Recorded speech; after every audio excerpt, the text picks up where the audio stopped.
6:35, and joining us now, fresh off his State of the City address, Dayton's Mayor Gary Leitzell.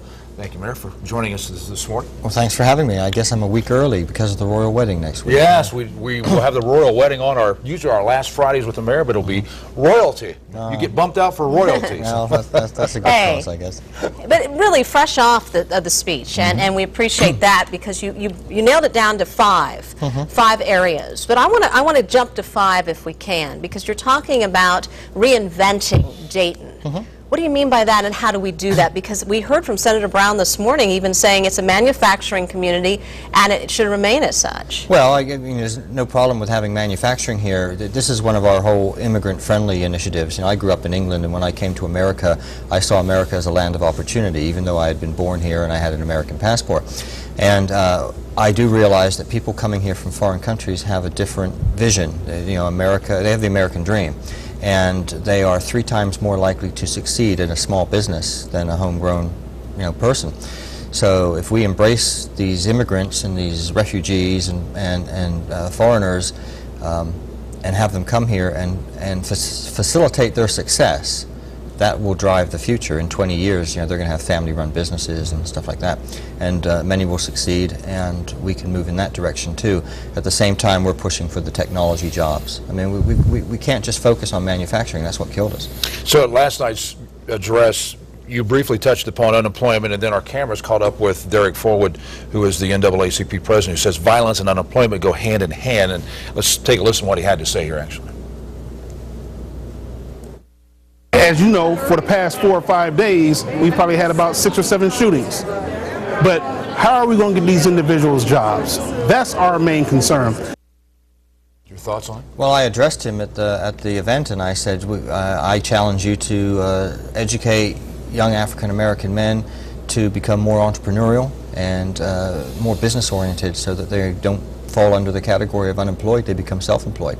And I think that's a challenge we have to issue to everybody in this city. In fact, we should probably issue it to the entire country, that if we could teach our children to become entrepreneurs instead of to go fill out a resume and work for someone else, we'd be a lot better off, because we'll have a bunch of innovative people out there doing their own thing and not worrying about what they're being told to do.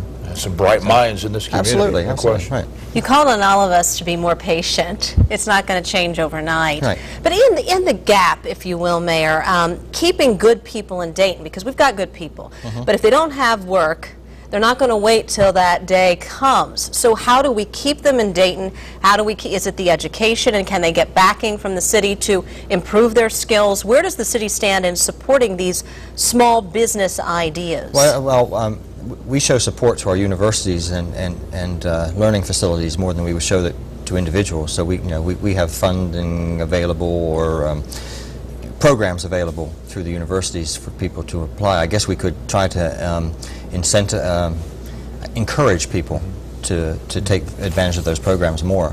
But we are making changes. We're becoming more livable, more walkable. Commissioner Whaley is really toting the bikeable city type of idea. If we can do the stuff that they want to do at Riverscape with that whitewater rafting concept, that will actually attract people for recreation.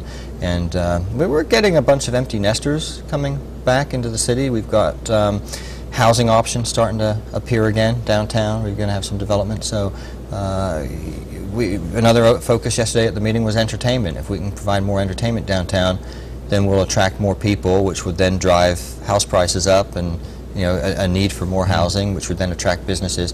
I mean, we can't just do one thing. We have to do all of this at the same time, and it will grow. So again, it took decades to get here.